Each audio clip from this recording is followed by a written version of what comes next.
Here is the another question of depreciation. This time March 2020, paper 22, question number 2. Depreciation is provided by a business for when accounting for non-current asset. State 3 possible causes of depreciation. बता सकते हो? जबरदस्त. और आप लोग कह रहे हो वेयर एंड टीयर और it's depend on the usages of non current asset. सही है.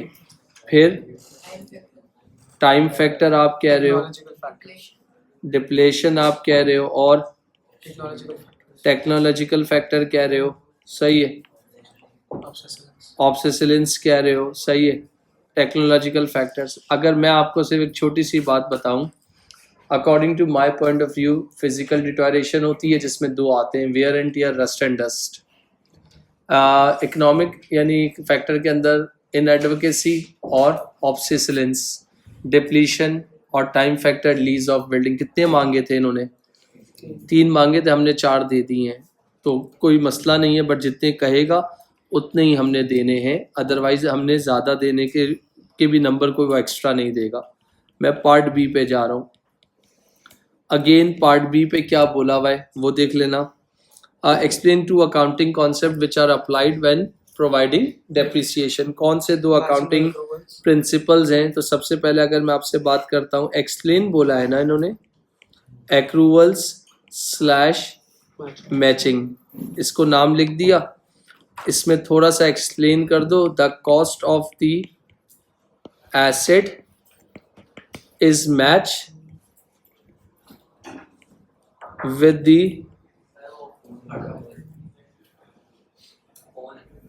with the income generated over the lifetime of the asset. और दूसरा कॉन्सेप्ट 2 मांगे थे. तो प्रूडेंस ने क्या कहा था? To avoid over stating profit slash non current asset. This is the answer of part B. Done बेटा.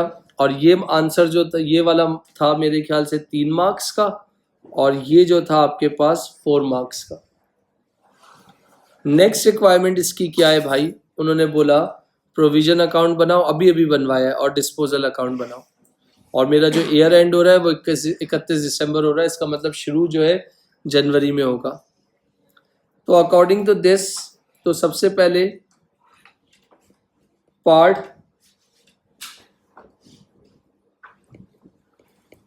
बी के 1 पार्ट में जा रहा हूं. क्या मांगा था? Provision account. और यहाँ पर ही पार्ट बी के 2 पार्ट में क्या मांगा था?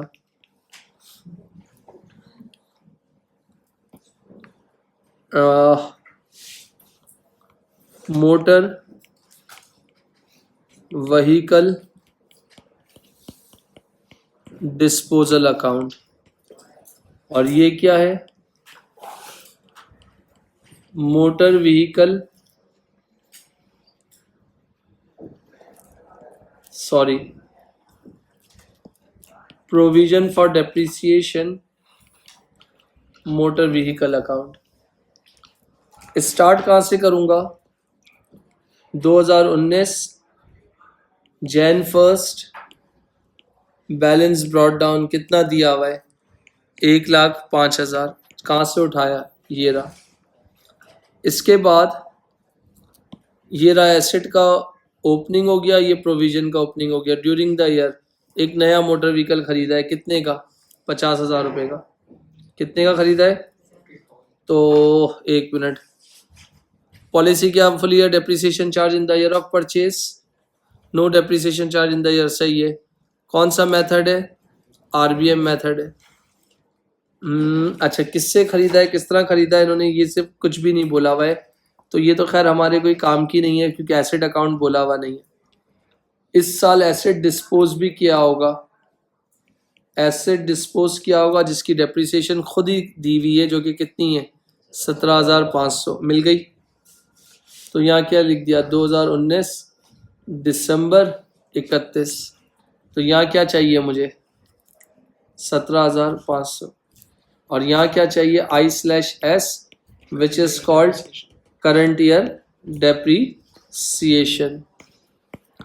अच्छा बेटा, तो ये भी कब की है आपके पास दिसंबर 31 और ये क्या है दिसंबर 31। तो ये क्या आ जाएगा तुम्हारा बैलेंस CD। सही है भाई। और जो खरीद कितने की थी 40,000। तो यहाँ लिख दो 40,000।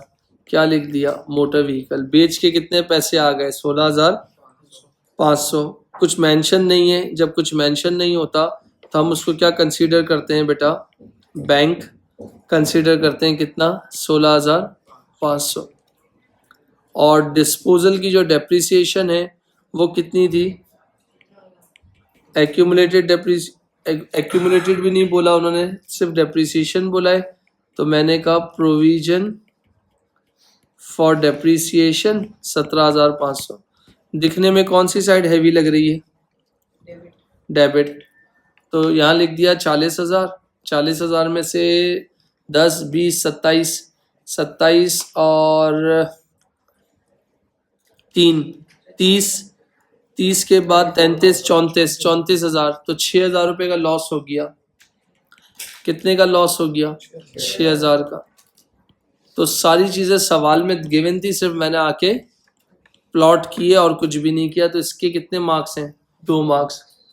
अब मुझे क्या निकालना है इनकम स्टेटमेंट करंट ईयर निकालना है। कैसे निकालना है वो देख लेना भाई। करंट ईयर डेप्रिसिएशन जो कि कैसे निकलेगी। अच्छा, अगर करंट ईयर की डेप्रिसिएशन की बात कर रहा हूं तो वहां पर देखना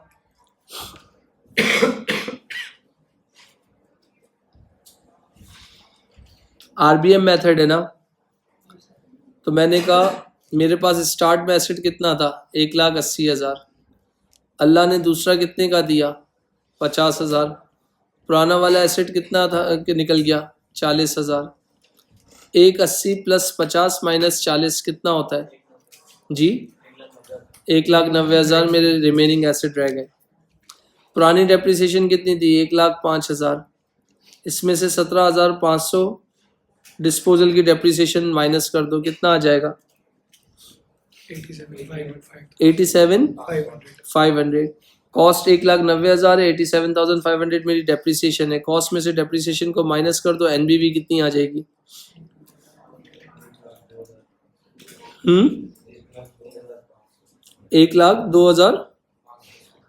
1,02,500 मल्टीप्लाई पर कर लो कितने परसेंट से 25%। क्या आंसर आ जाएगा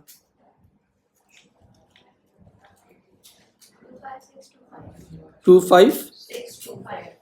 तो ये क्या आ गया 25,625। कहाँ से लाए हो आप ये वर्किंग करके लाया हूँ।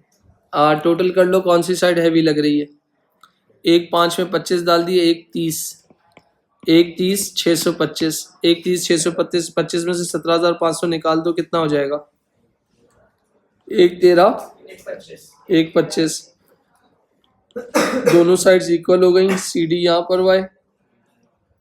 तो 2020 Jan 1 बैलेंस BD कितना 1,13,125।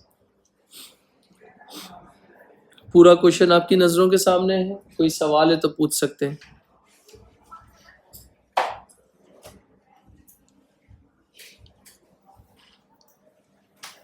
मैंने आपके पास अपना आज ड्रॉपबॉक्स का भी लिंक भेज दूंगा और यूट्यूब्स का भी प्लेलिस्ट भेज दूंगा। तो आप चाहो तो उधर से प्रैक्टिस कर सकते हो।